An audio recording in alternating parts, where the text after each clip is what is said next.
What's up, party people? It's KeysDAN with RadioWhat.com, DJLittleRock.com, coming to you live in a living color from the Radio What studios. And this is my podcast, What Makes You Famous? It's an extension of the RadioWhat.com internet radio station that I've been running for quite some time. And if you need DJ services, where do I always send you? DJLittleRock.com. One more time, DJLittleRock.com. Check availability and get a free price quote. And maybe you could have me at your next event. You know I like to party with the people. The people need to be entertained. Are you not entertained? Let me entertain you. Speaking of entertainment, today on the program, I have the Worry People. Oh yeah, the Worry People. They're a duo out of Kent, England. Yes, it's Samuel and Ryan, and they'll be on the podcast in just a few minutes, so stick around for that. This week's shows, I have one public show, my usual Friday night gig at the Rab in Conway, Arkansas. It's the Video Dance Party Karaoke Jam. Yes, I said karaoke. It's a little concert starring each and every one of you, and the party is on. They got a full bar, the kitchen's open, pool tables. They got a pool tournament on Friday night, so if you want to try your hand at playing pool and possibly make some money while you're doing it, while you're waiting to sing on stage, you come on out to the Rab. Good food, good drinks, good people, good times. Not necessarily in that order. Over at the Rab in Conway, Arkansas. Friday nights from 8 p.m. until 12:30 in the AM is when I'm there. I think they open up at 4 and they close at 1 a.m. So yeah, come on out and play with us at the Rab, Conway, Arkansas. And then on Saturday, I'm not sure if I have a wedding or I might be off this Saturday. It's Flag Day. Hey, does that mean anything? I don't know. I'm kind of stoked if I do have one Saturday night off, but no. Hey, I'd rather play for you. So if you have something that needs my entertainment, my DJ attention, you give me a call at 501-470-6386, or just check availability at DJLittleRock.com. All right, that's enough intro. Let's get into it with the Worry People. I got Samuel and Ryan on the Zoom. I'm using Zoom now. I'm still trying to work out the bugs. I think I got it down pretty well. We'll see what happens. So if you're listening to the audio version, check out the video version on my YouTube page, youtube.com/user/KeysDAN. Zooming the Worry People now. It's Ryan and Samuel. Samuel and Ryan, the Worry People. Tell me, hello. Should I be worried? Never. No. Yeah, not really. You should be fine. All right. I will worry not. Okay, the Worry People. Let's start with the name. You know, what's in a name? Give the people an idea of who the Worry People are and what. Hey, and by the way, first of all, hi, I'm Dan. KeysDAN. You can call me Dan. My mama calls me Dan. But, wow, I slammed the door. One door closes, another door opens. And here we are with the Worry People. Tell me a little bit about yourselves. Give the people an idea of who the Worry People are. Take it away, Ryan. Oh, gosh. Just two school friends who grew up and then in lockdown decided to just start playing. It sort of just developed from there. We started off with doing like a blues rocky thing. And then one day we said, don't want to do it. Don't want to do that anymore. So we completely changed it all, scrapped all the material and started again.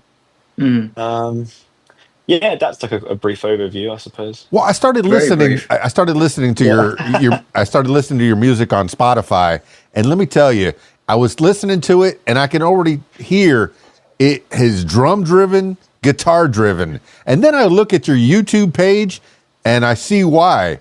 It's a 2-piece.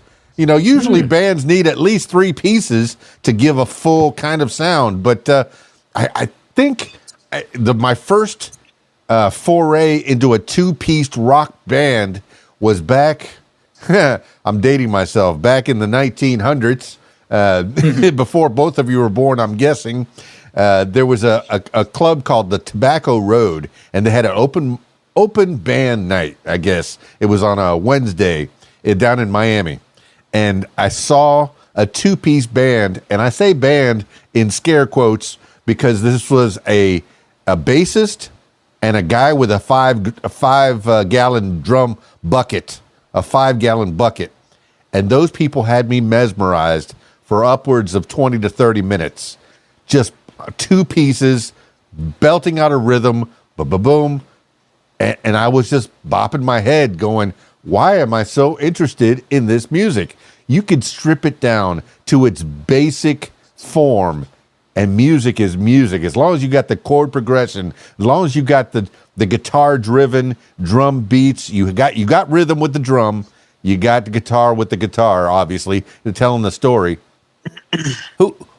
I mean, why two pieces? And I know that when you're on stage, you do add a bass from time to time. I saw that on your YouTube videos. But why two and not three? I think it just came about. It was very natural. Me and Ryan, obviously, we went to school together. Sometimes whenever we wanted to play some tunes or whatever, it would just be us two in the music room. So when Ryan reached out about playing some songs together in the lockdown, it was only natural that it just kind of stayed between the two of us. And we did try and dabble with having a third member for a little while, but you know, the dynamic that we have between us just felt right, and it's just so easy to work together because we've known each other for so long, which is also why we've now started to incorporate that third member into our live set, because he's actually also our producer. So he spent so much time in the studio with us that it's naturally developed into this stage performance where there's the three of us now, and it just feels good. We can all bounce off of each other, and we just have fun at the end of the day. We play music because we love playing live, and we love hanging out, and that's what we do. So, all right, it looks like there is a third warrior that is official, unofficial out there, and I don't know what you call your fans, and because all this. In these days, you have to brand yourselves. Are the fans called the Warriors? If not, can I go ahead and install that now? I just call our fans Ryan's mum and dad, really. Yeah, yeah, pretty much. I think it's such a small gathering at the moment that we can just call them by name. Yeah, we're on a first name basis with all of our fans. So, well, there's the fan club president and no one else. No. Hey, look, you've been doing this at least the 2 years that I've seen you on YouTube. You've been putting it out there, putting yourselves out there as the worry people. Man, the drum beats, you are kicking it with the drum beats. They're so interesting and intricate. And if the video is any indication, it's a simple drum kit, like a 5-piece drum kit. Or is that just for the visual? Dan, stay with us. What's that? So you did. We lost you for a bit. Oh, no worries. No worries. Worry people. Hey.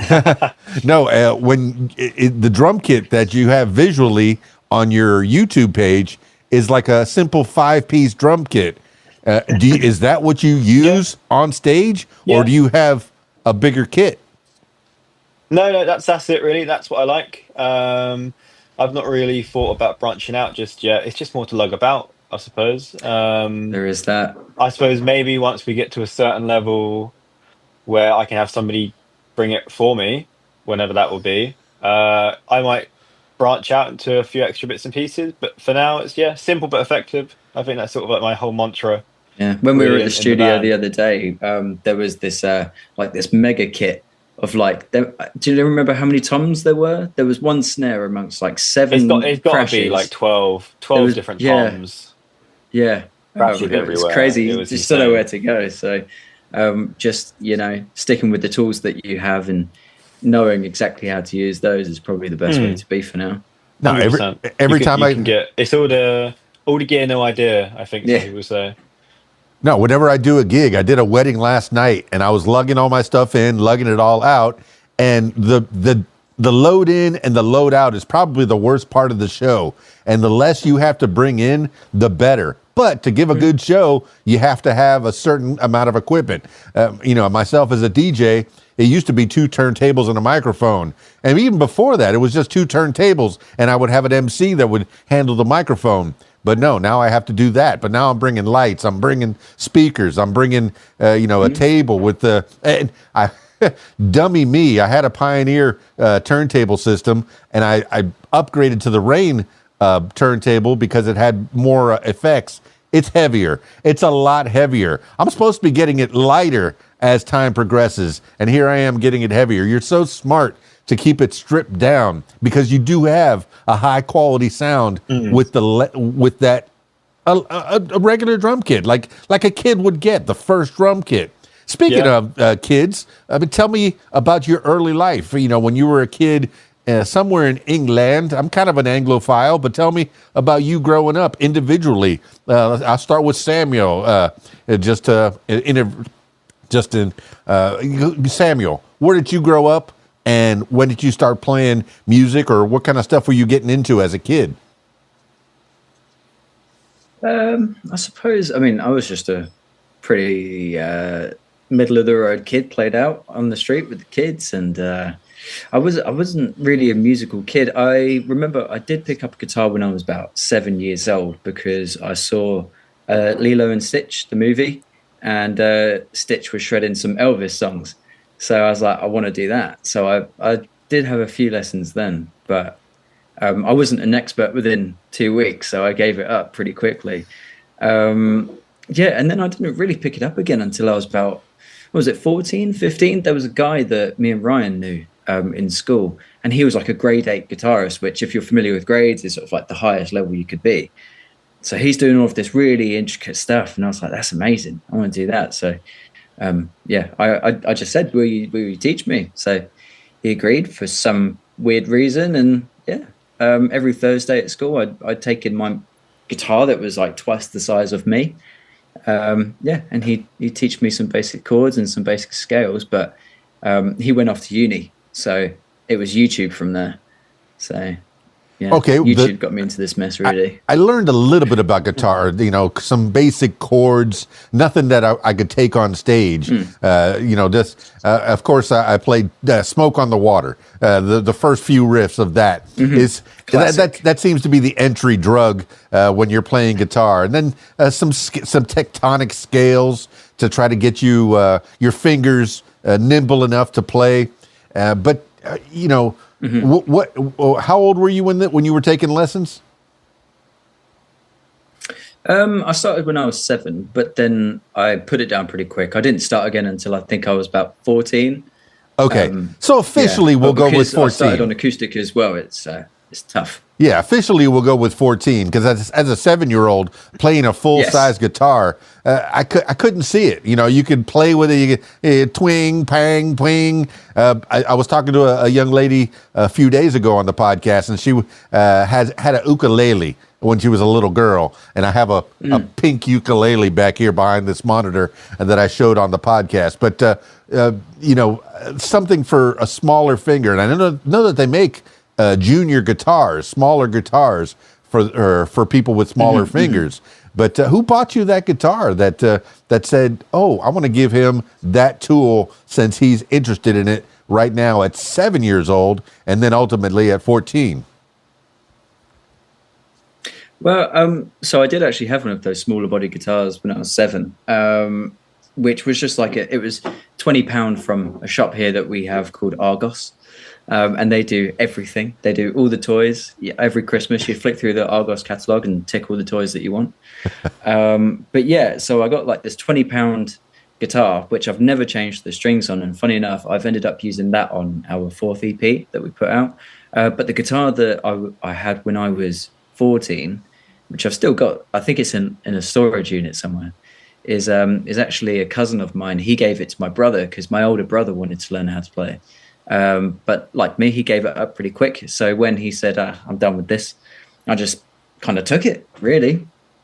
Well, that's good. It's good to have people in your family that give up instruments and have hand-me-downs. And it's good to have people in your family in general because the more people, the more chances you're going to have, more opportunities to delve into different things. If you like football, you might have a footballing cousin or an aunt that does this, or an uncle that does that, and you get more inspiration. Okay, well, that's Samuel. Now, Ryan, tell me where did you grow up, and when did you pick up the boom boom, the start hitting the skins, as it were? So I grew up in Kent as well with Sam. And yeah, I think I got into music when I was about 3 or 4 with Elvis, actually, funny enough, from my granddad. And I grew up with Elvis and the Beatles. Um, and I used to get my nan's pots and pans out on the kitchen floor and wooden spoons and just smack those. And I sort of half remember doing that, but I think I know remember it more through photos. And then yeah, I think I had a friend. I had a friend in primary school, which is sort of like years from like when you're when is 5 to 11 Yeah, years of about age. 4 to 11. Yeah, maybe. So Yeah, yeah. that's where we go here in England. And my friend there had he played guitar. His dad plays drums. His brother plays drums, and I was just like, oh, like I wouldn't mind giving drums a go. So I guess I pestered my mum and dad, and they got me a drum kit at about 11. Um, and I come in for Christmas, and it was sort of set up wrong, but I didn't know that. It wasn't until I started getting lessons that I found out I've been playing the kit wrong. Um, and yeah, sort of just went from there. I sort of pick it up, put it down for a couple of years. Obviously, you go through like secondary school, which is high school here, uh, with mates, and you're playing Xbox after school, and you're doing homework and exams, that sort of thing. So there's like sometimes like drums for me would be I'd leave it for a year or two. Um, but yeah, I think just persistence over time. I've just kept on doing it. I'm definitely playing it more than I've ever played it in my life in these last like 5 years. Obviously with the band and that sort of thing. So yeah, just Yeah, from there really. yeah. These Try and days, plug away Ryan. at it whenever I can. These days, Ryan, it's pics or it didn't happen, and you actually do have pics of you as a 3 and 4 year old playing on pots Yeah, and well, I guess pans. so. Yeah, That is fantastic. You have that that you could show your fans, because fans. I mean, we could play music on this all day long. They can go to theworrypeople.co.uk and they can find your various music. But on this podcast, people want to know what's behind the music. How did the Worry People become the Worry People? And it's so funny. You both have a through line of Elvis, so to speak, between Samuel and his Lilo and Stitch, yeah, and you and your family listening to Elvis. You know, I've been to Graceland a few times. There was one time, the first time in 1999, yeah, way back in the 1900s, I went to Graceland for the first time, and they let me go upstairs and look into his bedroom. They wouldn't let me in, but if you look into his Oh, bedroom, wow. there's a mirror, and the mirror shows the bathroom where it all ended for Elvis. So Oh wow. it's kind of, man, it's an interesting tour. If you ever get the chance to come, I mean, have you ever been to the States? Where have you traveled around? Have you ever been to the United States or any place else? I guess in England, people travel through Europe a lot. It seems like. Mm. Not so much these days, I don't think. I mean, since we'd left the EU, it's been very difficult for musicians to go throughout Europe.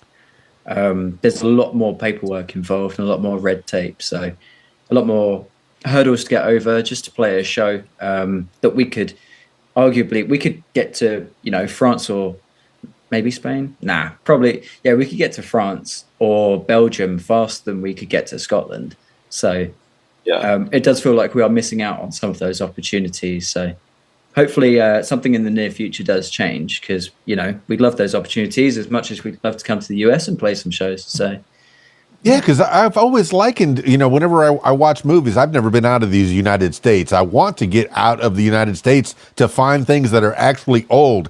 Old to us is 200 years at the very oldest, maybe 400 years. Oh, look, that was settled in the 1600s. And you guys are like, hold my ale.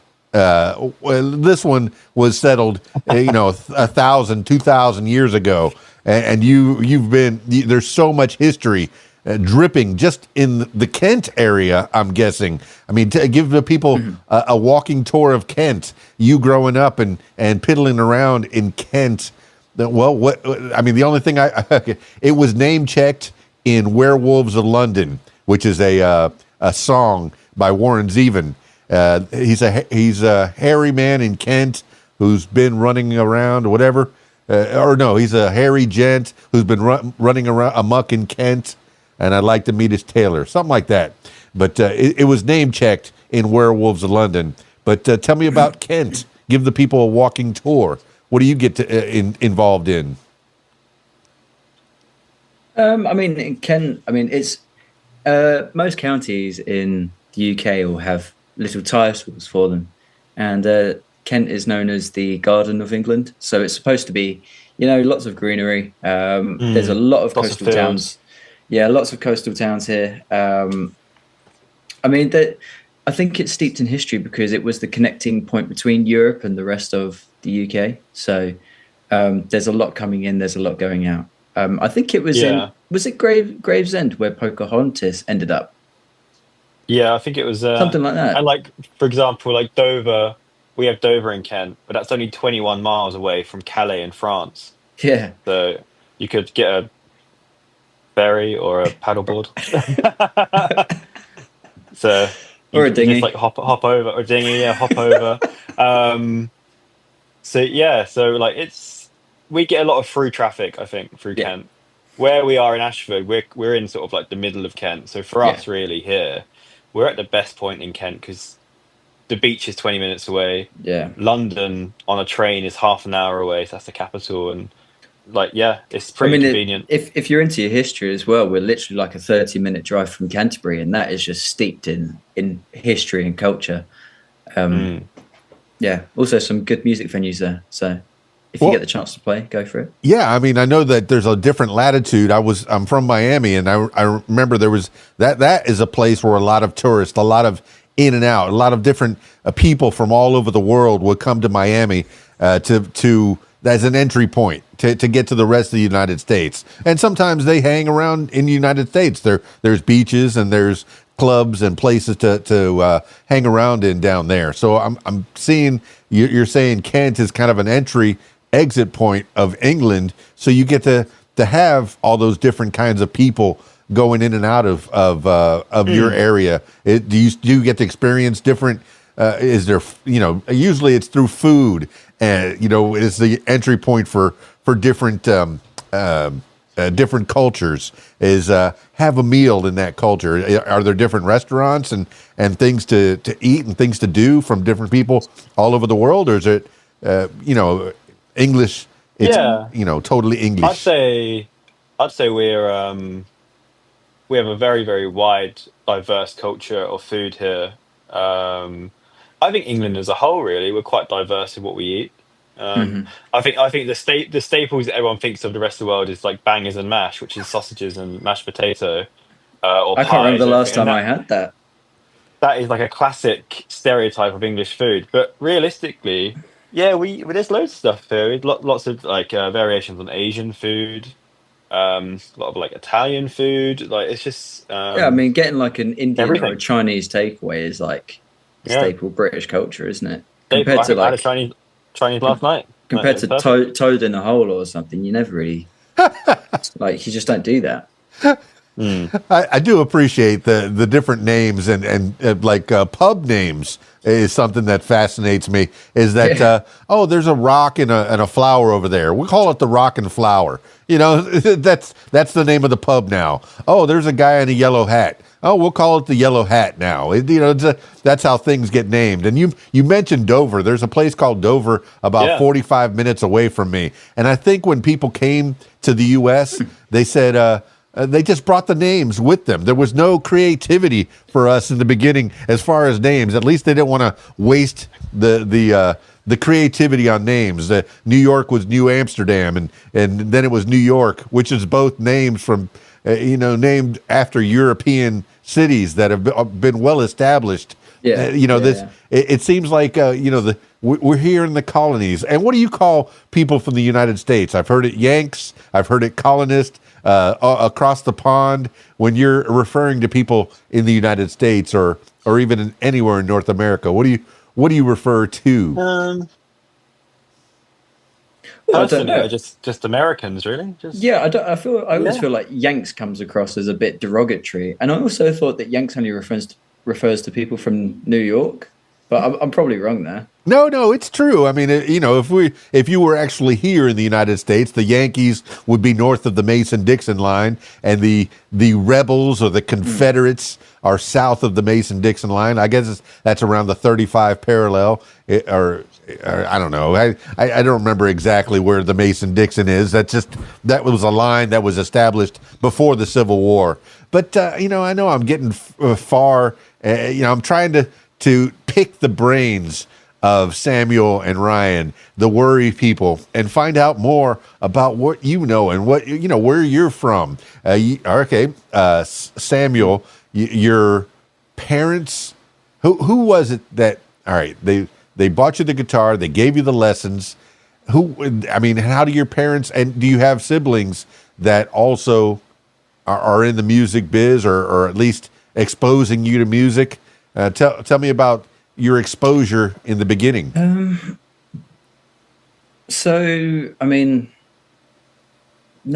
My parents, my mum is big into Motown.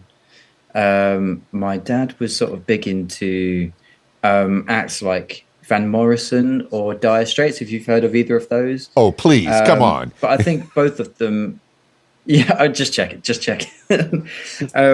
But both of them were always into like country music. Like my mum is definitely like a big Kenny Rogers fan. So I think that kind of storyteller aspect definitely made its way into my own songwriting. But really, I'd say the person who set me on the path that I'm on is probably my brother, because he used to play like a football game, or soccer as you'd call it. He played a soccer game called FIFA, which is like a video game. And every year they'd have a different soundtrack on the video game. And this one year he comes to me and says, Sam, there's this one song on here that I think you'd really like. And it was a song called Chocolate by the 1975. And after that, I was just hooked on that whole indie pop kind of stuff. And then I've just followed them ever since. And they've been a massive influence to what I do, really. Yeah, you could say you were hooked on chocolate. But no, that's fantastic. It's good to have people. Definitely was. I was a chubby kid. I was husky. That's what they call it. Back in the 70s and 80s, they called it husky. Yes. And they bought me these jeans were the jeans were a little bit bigger than the other kids' jeans. But if I look at pictures back then, I go, I wasn't all that fat. In comparison to now. Yeah. So it's weird how time and different generations view weight and body image, body positivity, and body. I know that's a big thing on social media.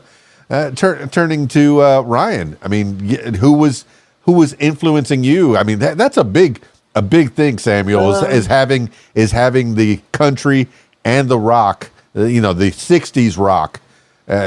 Sultans of Swing by Dire Straits is probably one of the coolest songs ever made. But, Ryan, tell me about your musical journey and your influences and people that have influenced you. Yeah, it comes from a little bit of everywhere, really. So again, like I said, like my granddad was big on the Elvis and the Beatles. So I grew up with that. Again, my mum was also like very much into Motown. And Jamiroquai and that sort of side of things.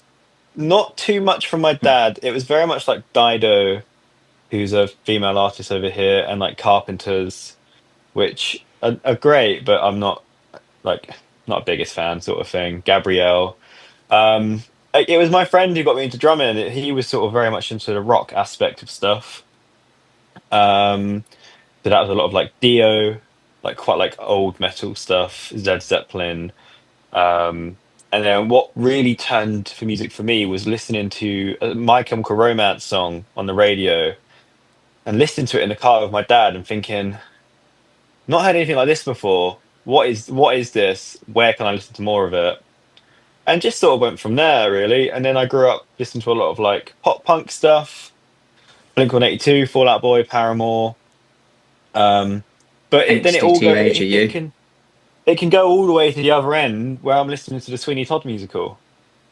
I'm sort of very, very like, I just go through phases every couple months of different types of music. So it would just go from one end to the other. So I'd be listening to Soft Play, which is like a punk band here, to then Sabrina Carpenter, Chapel Roan, Sweeney Todd musical, so 1975. Anything really. If it like sort of turns my ear, I'm in. You will take any chance you can to talk about this Sweeney Todd musical, and I will not listen to it. It's brilliant. It's so good. Oh, it is so good. I mean, having the fact that there's a movie out there with Johnny Depp and Mary, was it? I don't. What's her name? The lady in the movie, Mary Chapin Carpenter. No, that's the singer. Bonham. Helena Bonham Carter. Oh, Helen Bonham Carter. There you go. Fantastic actors, and I'd never seen it on stage, but certainly, man, that movie is a great movie. But while you were on it, Ryan, you mentioned you mentioned so much music in there, so much flavor that I can kind of hear in the Worry People. And some people go Elvis or Beatles. Why can't you like both? But one thing you did mention was the Carpenters. Yeah. And Karen Carpenter, have you watched her drum? Insane drummer. Oh my gosh. Oh my gosh. Yeah. You wouldn't have expected this little girl behind this kit. She was an amazing drummer in the 70s. I mean, oh my gosh. She actually won an award, I think, one year for her drumming. And it was, what his name? John Bonham kicked off about it. Because he was like, how is she getting an award and I'm not? And it's sort of like, well, you got to like take your turn. You got to, be fair. Come back next year, maybe have another go, John. Yeah. So yeah, like you should have told him incredible. that. Well, I should have done. I wasn't around at the time. Well, she had a sad demise too, and that's something that rock and roll, rock and roll in itself. If you want to be at a certain level, it's stressful. And it can be so fast paced, especially if you want to get from this level to the next level. It's so you pour your heart, you pour your body, you pour your soul into this. I know she might have had other problems, with food and problems with food. I guess was it anorexia and stuff like that in childhood. But the problems of being a rock star didn't add to that. It was, oh my gosh, it was stressful. And I know a lot of rock stars light the candle very bright, and then they crash. A lot of in history, it's a hustle. And I mean, are you prepared for that hustle? Are you wanting to primarily stay in Kent, and or are you wanting to be world tour Worry People?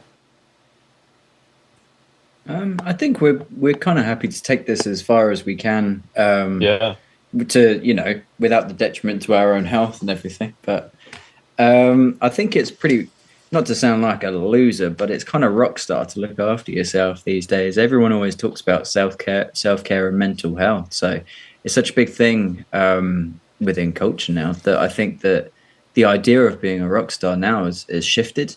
I'm not saying that it's any less stressful by any means, but I think there's a lot more infrastructure in place now to manage it.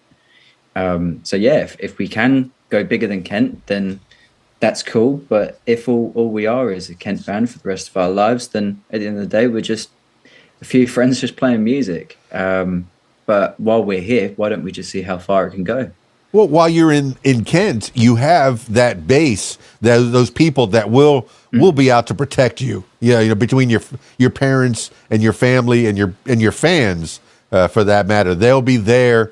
That can lend a helping hand if needed. If you do take this show on the road, as it were, and even go other places in England, in the UK, and you're going to be farther away from people that know and love you. Do you have a manager that will travel with you and kind of keep you safe? or have you even gotten outside of Kent? Or are you primarily right here and for right now? We've definitely been outside of Kent. Our manager is based in Glasgow, so completely the other end of the country, really. Um, and we've been all the way up to Inverness, which is about a 12-hour drive up, and did a festival up there. We've never done a tour where our managers come on tour with us. But Though she's definitely if she got did, our back. she would look after us. Definitely, we was on tour. We are just two little boys in big old England, little old Yeah. England. I think if we But told no, her that we need to dispose of a body, then she'd do it without asking any questions. Okay, Yeah. I won't cut that out. Like, I won't you know. cut that out. I'll leave that right there and let people go as if there's any bodies that turn up, don't be suspicious. No, but when you're doing a show, sometimes you're hyper focused on getting your equipment in, and you don't have roadies right now. So who's going to set up your drum kit? You are. Who's going to tune your guitars? You are. You have no one to, but you're super hyper focused on getting to that stage and getting to the performance. There could be people that come in from both sides that you won't see in that tunnel vision. I've been to different shows where I've set up my equipment, and the shows got so crazy. Sometimes I didn't know, am I going to get out of here alive? And much less, am I going to get out of here with my equipment? Because I'm all by myself, setting these things up. There's a little bit of danger to being invited to someone's place of business or even to their home to do a show. And I don't know, man. Why am I thinking these thoughts? Because I've thought these thoughts. Sometimes you get to a show and you just don't know. Is this going to go well? Especially if the crowd gets really rowdy. You like to hear the energy and the applause, but sometimes it gets a little crazy. Mm-hmm. Have you ever had any of these shows where you thought, am I going to get out of here? I mean, we had that one in danger Glasgow. at a show. Yes, I've never felt in danger at a show, but when we was in Glasgow, taking some equipment back to the car, because in England there's zones in certain cities that you can't drive into unless your car is new and a efficient. certain age. Yeah, newer. It's all about pollution and not having pollution in the middle of the city. So we'd have to park outside of that zone and walk our equipment in, which is 10-minute walk. It's not too bad. Couple trips. Walking back to the car after we played, we looked down an alleyway near the car, and there's about 50 men in barbers all walking up towards us. And there's a couple of policemen around them, and the police aren't really doing much, to be honest. Against 50 shouting. men in balaclavas, Yeah. What can you really do? And we just sort of got our tails moving and got to the car quickly, got the equipment in, what's about to happen. And all of a sudden, I think the whole Glasgow police force just turned up down this road. It was police cars and police vans, and it's just non-stop. Sirens everywhere. There was helicopters. So that's probably the most in danger we've ever felt. But even then, I didn't really feel. I felt like, something could go wrong, but I never thought I'm in trouble here. Yeah. I didn't feel like it was too bad. I don't think we've ever really been in a situation where we felt threatened or anything. The crowds we attend and the places we go to are fine. We played in some rundown areas, scary areas sort of thing before, but we've never felt this could be a problem. Yeah. If anything, the crowds are a bit too quiet sometimes. Oh, that's the issue, really. If anything, is sometimes the crowds are too mild. I've heard of the politeness of some of the English crowds, like comedians that go over there and no one's laughing. oh, we just wanted to listen to the show. We wanted to listen to the jokes. We didn't want to interrupt you while you were doing your thing. No, I got to listen to the sound, the crowd, the people screaming, the people having a good time. Screaming back the lyrics to me. If people are singing your songs, that's got to feel so jazzed. And who's the primary songwriter? Is it, or the primary songwriter? Is it you, Samuel, or Ryan? Do you delve into the songwriting as well? Yeah, no, that's all Sam. Yeah, I like to write songs. I do like writing songs. So I gave songwriting a go maybe when it wasn't too long after I started playing guitar. So it's probably when I was about 15, 16. But it was never anything too serious. But when I was 19, so after I finished school at 18, I decided to go traveling around Europe for a few months.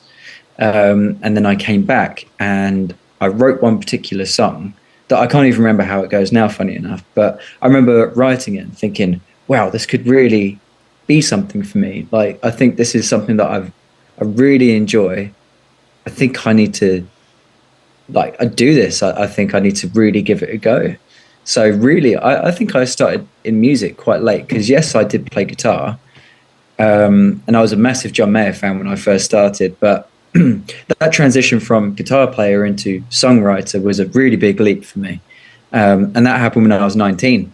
Whereas you have a lot of songwriters starting, their first song when they were 13 years old or something. So they've got so many more years of songwriting under their belt compared to me. So they're obviously a lot further along. But yeah, I do it because I love it. And I don't feel like I've got another choice, to be honest. It's just something that's part of me now. So. Well, Samuel, you mentioned the songwriting, and you mentioned that you don't remember how the melody goes, but do you remember the subject matter that you were thinking around at 16, 17? Usually it's girls or sports, Gosh. I guess, but do you remember the subject matter? Probably girls, yeah. I wasn't much of a sporty person, so it was probably girls of some sort, yeah.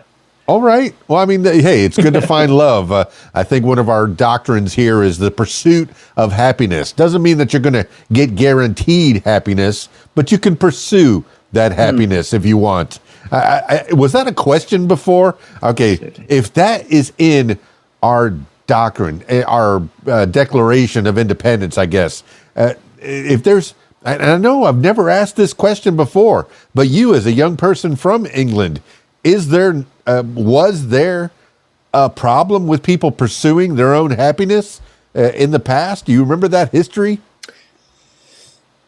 I think it depends on what that happiness is. I think so. I have an older sister, and she was probably finishing school when I started secondary school.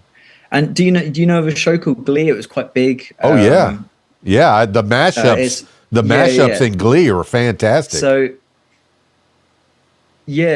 my older sister would say, like, in her year and her age group, if you expressed an interest in Glee, you'd get picked on for it. Whereas for my age and my school year, if you expressed an interest in Glee, it was celebrated, and it was an amazing thing because you'd rather work out your feelings through the medium of music rather than just picking on each other. So, and that was only like a 5-year age difference. So I think, it really depends what you wanted to do had an impact on, how people treated you with your pursuit of happiness. So. Well, I guess the older you get, the less F's you have to give, I guess, is the term that is being thrown around these days. I'm 56 years old. I enjoyed Glee. I like the concept of it. These kids of all different backgrounds, all different places coming together and forming songs. And this guy liked the rock song, and that guy liked a ballad or a reggae song, and they somehow mixed them all together. The mashups are incredible. I still play them on RadioWhat.com. There'll be some Glee songs in there attributed to Glee, and I appreciate the mashup because that is Well, both of you, I want to let the listener know that Ryan had to step away for a little bit, but I'm still talking to Samuel of the Worry People. Hopefully I get to speak to Ryan a little bit more. As time progresses, we might be able to come back on the show. But look, I think about the different genres, the different influences that you had. You had the country, and you had the Elvis, and you had the Motown, and people that were in your life with different types of music. And somehow you've mashed it all up in your head and made the Worry People. It all comes out.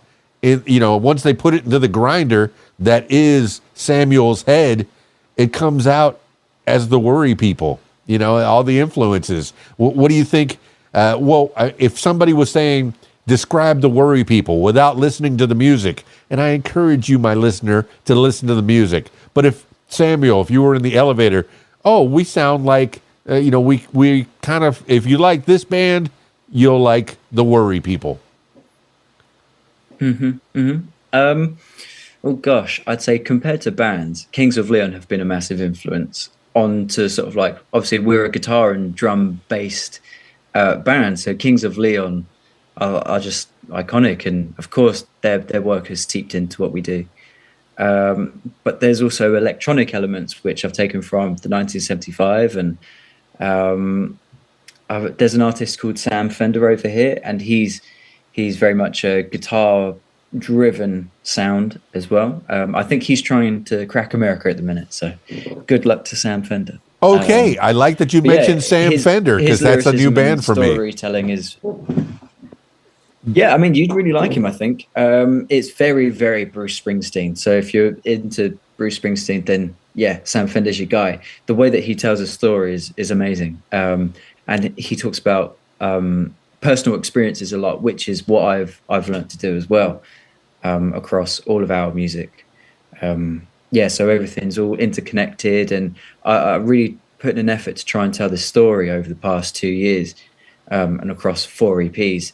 So I hope it all sounds cohesive and it all makes sense and works together. But there's also some space for, the listener to put pieces of the story together themselves. Oh yeah, you're still developing the Worry People song. It's so funny you mentioned Bruce Springsteen. He's from New Jersey, which is known as the Garden State, kind of like Kent is known as the Garden Place. Hey, well, okay. if you go to New Jersey, you feel like it's not much of a garden. There's a lot of smokestacks that are being grown. It's very industrial. I guess there's green places everywhere, but for me, New Jersey is not much of a garden state. But in Kent, is it really? Is there a garden area? Is there a place that's kept natural? Absolutely, yeah. A lot of Kent is a lot of fields. It's a lot of greenery. There's some lovely hiking trails you can do, especially if you do head more towards sort of like the coast, and you've got the sea by your side the whole time. It's really lovely, and it's a bit weird as well. I mean, England isn't a big place, but being in the south of England, somehow we still get most of the sun. We get most of the heat compared to the rest of the country. So, we've got the best of both worlds. Oh, it's amazing what 1,000 miles will do from one place to another. It's not, England is not huge. I kind of liken all of Europe, and I know that you're not in the European Union anymore, but I kind of liken of all of Europe is really the mass of the United States, the different places in the United States. I went from Miami to Arkansas, Miami being more of a melting pot where there's more different types of people, more to Arkansas to where there's only a few different types of people. A lot of people in this state, and I know I'm generalizing, they think the same. They're more on the conservative side, and it's interesting going from a more liberal place to a conservative place, and it was only 1,000 miles or so.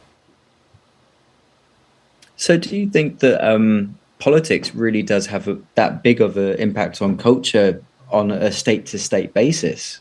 Absolutely, it does. When I was a kid, until Oh, sixth wow. grade. I didn't know black and white. I didn't know ethnicity. I'm half Cuban. I'm half Irish. But I was, born in Miami. But when I went to school, I went to Catholic school. I didn't know black and white until seventh grade when I went to a public school, and they said, "Oh, you shouldn't like that guy. He has a different colored skin." I go, "What?" It blew my mind. So.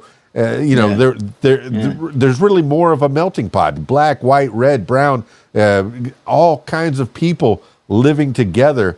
If there's 7 million people in one spot, you have to get along. And you mentioned New York a while back being the Yankees. There's even more people living in a more condensed area. You got to get along or as a society. And I guess London would probably be the biggest city in England and in the UK. All those people living together. If they didn't come to some agreement on how things are supposed to be run, there'd be chaos. And I know that you've had your share of chaos and political strife. I mean, we're going through it right now. I have no idea what this guy in the White House is doing right now. Tariffs are good. When? Every 100 years they try tariffs, and it just doesn't work. It doesn't work, especially of this magnitude. A small little fee to kind of build up your coffers is one thing, but to give a massive tariff, it's going to be passed on to me, the consumer. It's not going to be held on to by the corporation. The corporation's not going to pay it. They're going to pass that along to the consumer, and that affects the public as a whole. The politics of one. Whether you want to help the people or you want to help the corporations, it does affect people as a whole. I mean, how is your government running right now, in your opinion? How are you feeling in this time? Because you've had your ups and downs as well. Gosh, yeah, no, there's certainly a lot of turmoil at the minute. Because similar to the US, I think we're very much in a two-party state. And after 14 years or so of having one party in power, we've got this new party, the opposition, that have come into power, promising one thing, doing another, as politicians do, as if anyone expected anything differently. So when decisions are made that go against what was promised, it obviously causes a lot of outrage in society. There's a lot of instability from a party that built their reputation on trying to unify people, especially working class people. I just don't think they're doing a very good job at it. But I know I'm not alone in that opinion. But to be honest, no option is a good option right now.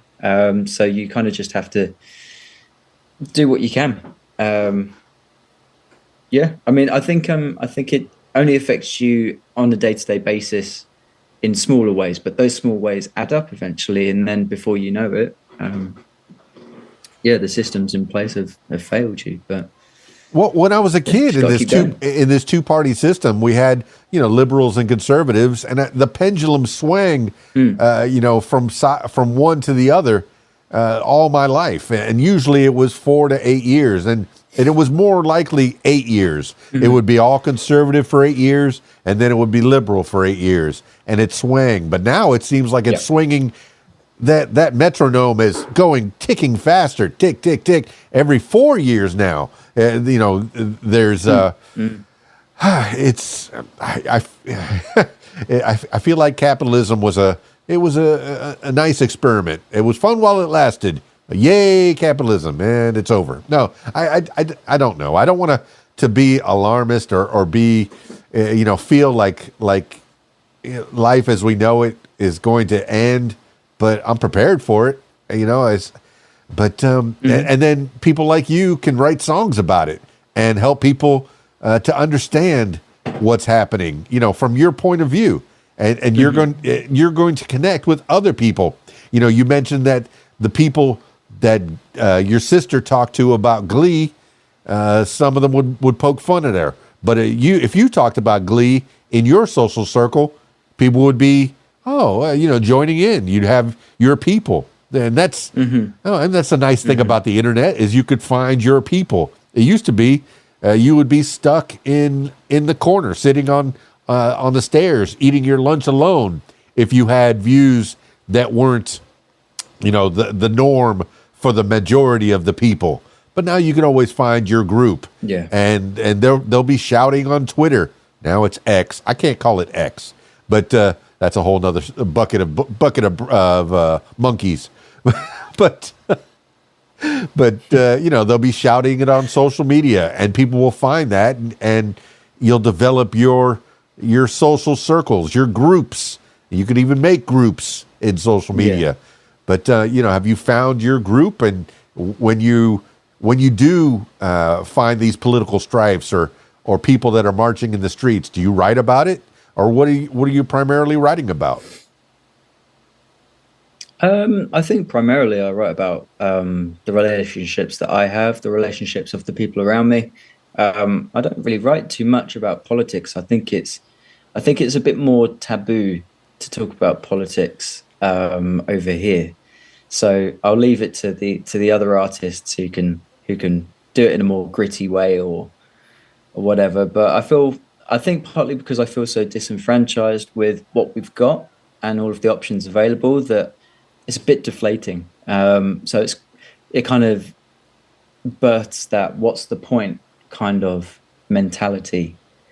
So yeah, I do tend to leave politics out of it. I like to try and write about things that distract people from politics or some that they might be able to relate to in their daily life or how they grew up or something like that. All right. Well, I mean, when you were talking about let's pivot to another section here. You were talking about your musical influences, and you mentioned John Mayer. That's a fantastic guitar player. Mm-hmm. Just watching him, he shined on the Chappelle Show. If you happen to have watched the Chappelle Show, every once in a while, John Mayer would show up, and Chappelle would feature him playing his guitar. And did you ever watch that show? No, I don't think so. Is it like a TV show? It was kind of a comedy sketch show. Dave Chappelle, the comedian, had his own show. He famously walked away from it and took a pilgrimage to Africa. Apparently lost upwards of $50 million to step away from this show that was a hit, a success. It's hard to walk away from stuff. And that kind of leads me to you guys, the Worry People, where you really are starting to gel it together.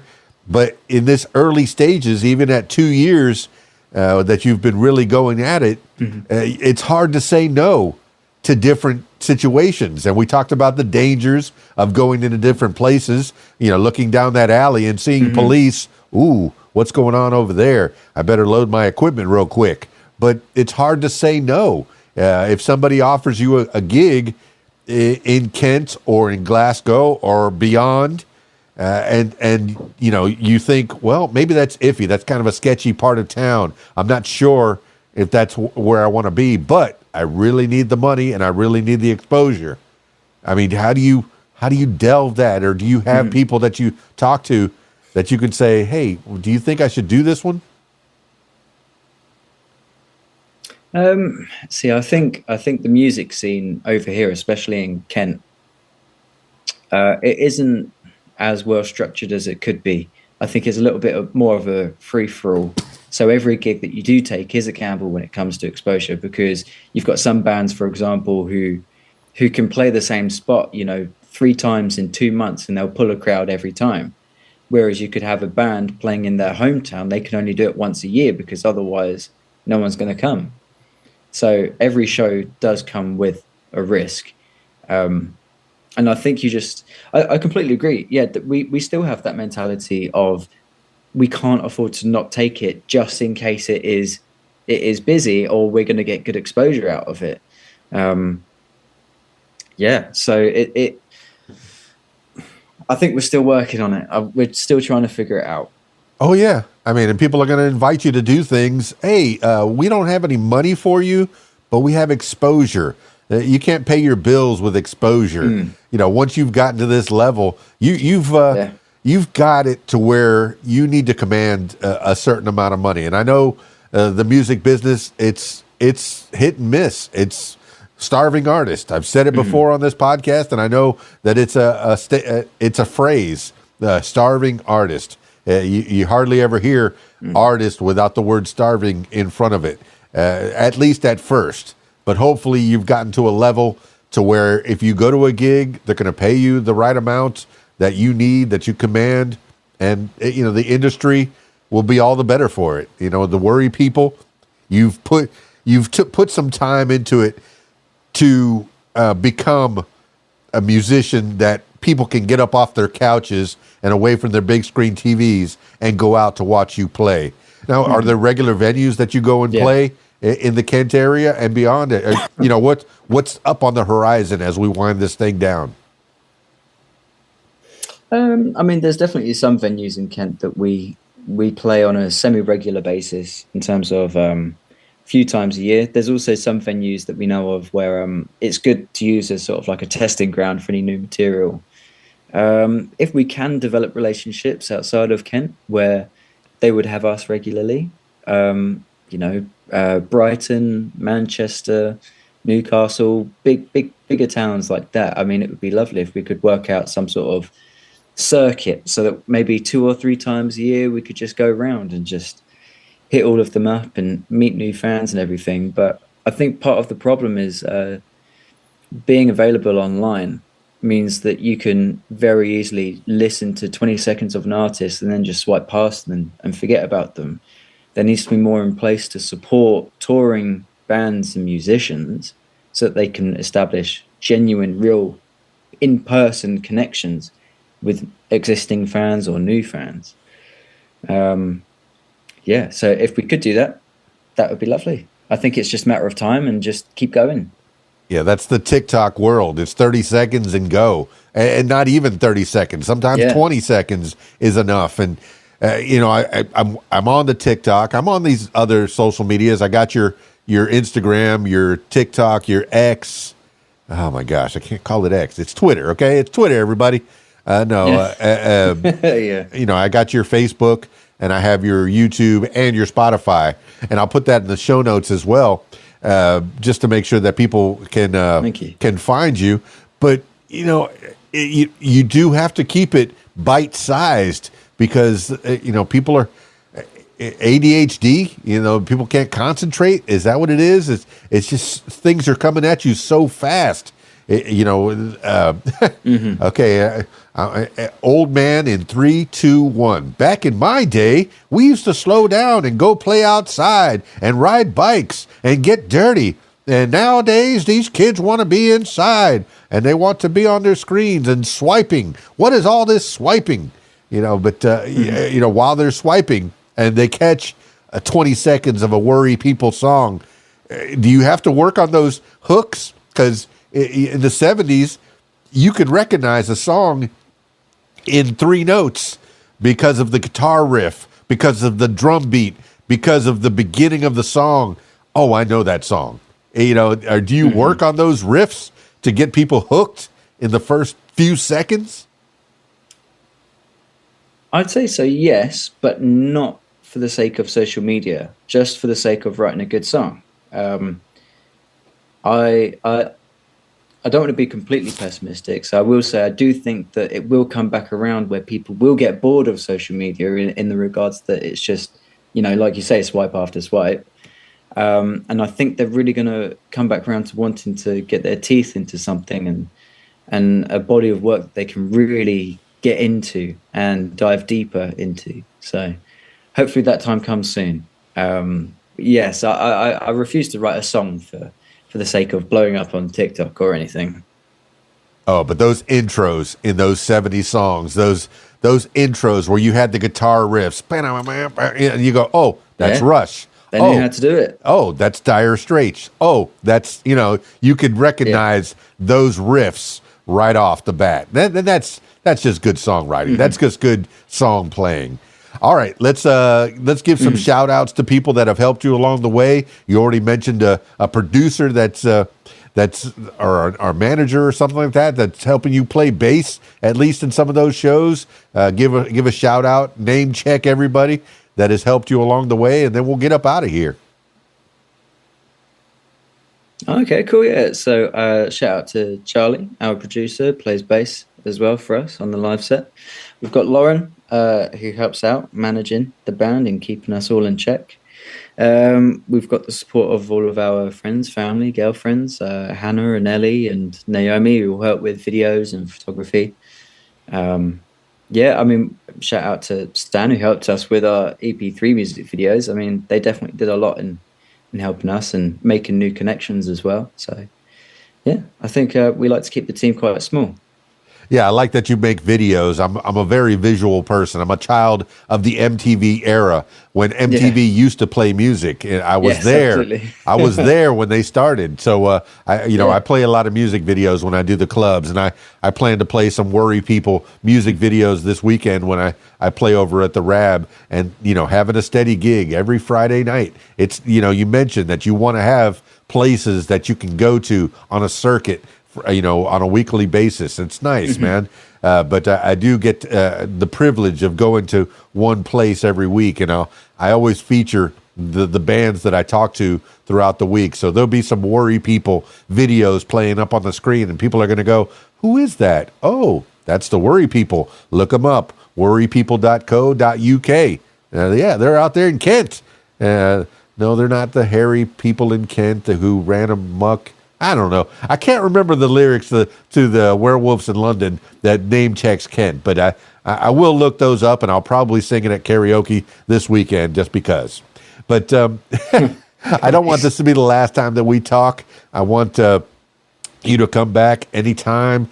And now that I have this Zoom thing kind of figured out, hopefully we do much better.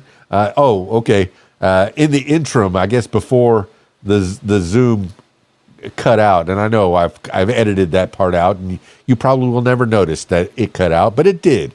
You mentioned the firefighter outfit that I have behind me. I had a former firefighter turned musician on the podcast just recently, and I said, well, let me. Oh, now my camera's panning over automatically. Great. Now it's panning back. Okay, this is automatic. This technology's fun. But I said, let me fish out my firefighter helmet that I had. I was a firefighter in Key Largo from 89 to 99 down in the Florida Keys, and I figured I'd put that on display just because I appreciate that time in my life. And I appreciate this time in my life having you on the podcast, Samuel of the Worry People, and Ryan, who had to go, but I hope that he comes back. And maybe we'll have your producer on next time, and we'll get it'll be a 3-piece instead of a 2-piece. So I always finish these things off with last words for the people. This could be words to live by, something you heard a long time ago, or maybe something that pops into your head at this moment in time. Samuel of the Worry People, give the last words for the people. Ooh, last words. Our new single, Gold, is now out, available to stream everywhere. We also have made a video for this as well, which is actually a collection of footage from the past 2 years, or 3 years, sorry, as a band. Please go support local music. We need it more than ever. Well, there you have it, party people. The Worry People. The Worry People. Check out theworrypeople.co.uk to find out more, and follow them around on their social media. Yeah, it's nice. You get to stalk these people. I mean, follow. I mean, become fans and support them. They even have merch on their website. So, a lot of times that's where the bands are making their money. That's where the artists are making their money. Merchandising. George Lucas had it right back in the 70s when he did it for Star Wars. Merchandising. That's where the real money's made. Okay, so if you want to support the Worry People, and I encourage you to support the Worry People, buy some merch off their website. Let's see what kind of merch they got. says shop right here. Anyway, they got stuff to shop for. So check out theworrypeople.co.uk. They got acid watch t-shirts, basic tees, EPs, enamel pins. Hey, it's nice to have pins on your jacket. Get a pin of the Worry People. That's pretty cool. Pretty cool. It's a nice limited selection of merchandise, but you can get it at theworrypeople.co.uk. Very cool. That's it for this edition of What Makes You Famous. Thank you so much for being on the podcast, Ryan and Samuel and Ryan. Now, if you, my loyal listener, if you'd like to tell your story, I encourage you to give me a call, 501-470-6386, or email keysdan@aol.com. That's it for me. It's KeysDAN, RadioWhat.com, DJLittleRock.com. Peace. I'm out of here.